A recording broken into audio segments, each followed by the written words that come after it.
क्या आप उदास रहते हैं या उदासी आपकी सेकेंड नेचर बन चुकी है? कितनी भी खुशियाँ हों आसपास, आपके घर में, बाहर में, फिर भी आप खुश नहीं रह पाते, या यूँ कहें कि आपका किसी भी चीज़ में मन नहीं लगता और आपको अंदर ही अंदर घुटन महसूस होता है और ये लगता है कि ये उदासी किस वजह से है, आप उसे अच्छी तरह से फाइंड आउट भी नहीं कर पाते।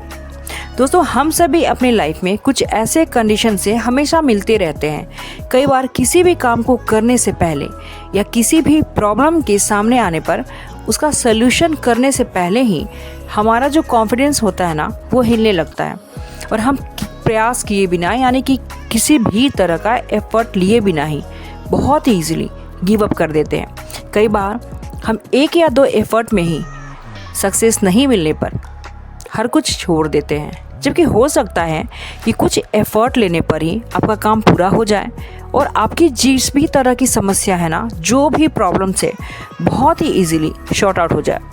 अगर जीवन में सफलता चाहिए, सक्सेस चाहिए, तो बार बार आपको कोशिश करनी चाहिए, गिव अप नहीं करनी चाहिए। हो सकता है कि आपका लास्ट एफर्ट, जबकि आपने गिव अप करने का सोच लिया है, वही अब चमत्कार साबित हो, मैजिक क्रिएट कर दे और आपका यही एफर्ट आपको कामयाबी दिला दे। तो नमस्कार दोस्तों, स्वागत है आपका मेरे चैनल पे। अगर आप मेरे चैनल पे नए हैं तो मेरे चैनल को सब्सक्राइब जरूर कर ले और बेल आइकन को प्रेस करना ना भूलें, ताकि मेरी आने वाली हर वीडियो आपको सबसे पहले मिले। और अगर वीडियो पसंद आए तो मेरे वीडियो पे एक लाइक का बटन जरूर दबा दीजिएगा। दोस्तों, बात मैं करती हूँ एक लड़के की जो अक्सर उदास रहता था, हमेशा गुमसुम रहता था, चुप रहता था। एक प्रोफेसर क्लास ले रहे थे। क्लास के सभी स्टूडेंट बहुत ही इंटरेस्ट के साथ लेक्चर को सुनते थे।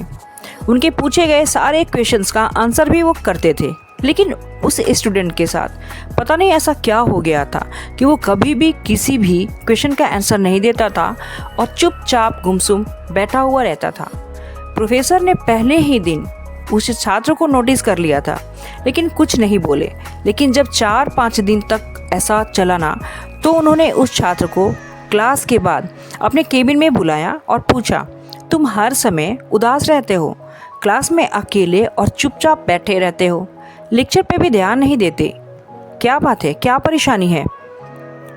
सर, वो छात्र कुछ इस तरह से हिचकिचाते हुए बोला, मेरे अतीत में, यानी कि मेरे पास्ट में कुछ ऐसा हुआ है जिसकी वजह से मैं परेशान रहता हूँ। समझ नहीं आता सर, मैं क्या करूँ? प्रोफेसर बहुत ही अच्छे इंसान थे। उन्होंने उस स्टूडेंट को शाम को अपने घर पर बुलाया। शाम को जब वो स्टूडेंट प्रोफेसर के घर पर पहुंचा, तो प्रोफेसर ने उसे अंदर बुलाया और बैठाया। फिर खुद किचन में चले गए और शिकंजी बनाने लगे। उन्होंने जानबूझकर शिकंजी में ज़्यादा नमक डाल दिया। फिर किचन से बाहर आकर शिकंजी का ग्लास स्टूडेंट को देकर कहा, ये लो, शिकंजी पियो। स्टूडेंट ने ग्लास हाथ में लेकर जैसे ही शिकंजी का एक घूंट लिया, ज़्यादा नमक के स्वाद के रीज़न से उसका मुंह अजीब सा बन गया। ये देखकर प्रोफेसर ने सवाल किया, क्या हुआ, शिकंजी पसंद नहीं आई क्या? नहीं सर, ऐसी बात नहीं है, बस शिकंजी में थोड़ा सा नमक ज़्यादा है। स्टूडेंट बोला, अरे ये तो ये बेकार हो गई, लाओ ग्लास मुझे दे दो, मैं इसे फेंक देता हूँ। प्रोफेसर ने छात्र से ग्लास लेने के लिए अपना हाथ बढ़ाया, लेकिन स्टूडेंट ने मना करते हुए कहा, नहीं सर, बस नमक ही तो ज़्यादा है, थोड़ी चीनी और मिलाएंगे तो स्वाद ठीक हो जाएगा। ये बात सुनकर प्रोफेसर गंभीर हो गए और बोले, सही कहा तुमने, जब इसे समझ भी जाओ कि अगर थोड़ी सी नमक मिलाओगे तो फिर इसका स्वाद चेंज हो जाएगा।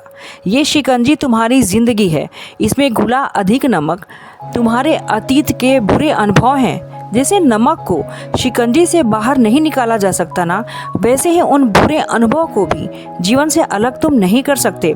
वे बुरे अनुभव भी जीवन का ही एक पार्ट है, यानी कि जिस भी तरह की असफलता हमें मिलती है ना, हमारे जीवन के वो लेसन्स होते हैं, पार्ट होते हैं। लेकिन जिस तरह से हम चीनी घोलकर शिकंजी का स्वाद बदल सकते हैं, वैसे ही बुरे अनुभव को भी भूलने के लिए जीवन में मिठास तो घोलना पड़ेगा ही ना। इसलिए मैं चाहता हूँ कि तुम अब अपने जीवन में मिठास घोलो। प्रोफेसर की बात छात्र को समझ में आ गई और उसने निश्चय किया कि अब वह बीती बातों से कभी परेशान नहीं होगा। तो दोस्तों, मोरल ऑफ द स्टोरी, जीवन में अक्सर हम अपने पास्ट के बोझ को ढोते रहते हैं, बुरी यादों में फंसे रहते हैं और अनुभव को याद करके दुखी होते हैं। इस तरह से हम अपने प्रेजेंट लाइफ पे ध्यान ही नहीं देते और कहीं ना कहीं अपने फ्यूचर को भी खराब कर लेते हैं। जो हो चुका उसे सुधारा नहीं जा सकता, लेकिन कम से कम उसे भुलाया तो जा ही सकता है ना। और उन्हें भुलाने के लिए नई मीठी यादें हमें अपने लाइफ में इनकॉर्पोरेट करनी ही होगी। जीवन में मीठे और खुशनुमा लम्हों को लाइए, तभी आपके जीवन में मिठास आएगी। तो आपको मेरी ये वीडियो कैसी लगी कमेंट बॉक्स में कमेंट करके ज़रूर बताइएगा और अपनी उदासी को कम कीजिए और चीनी जैसी मिठास लाने की कोशिश कीजिए। तो मैं फिर मिलती हूँ ऐसी एक अच्छी मोटिवेशनल वीडियो के साथ। तब तक आप अपना ख्याल रखें। नमस्कार।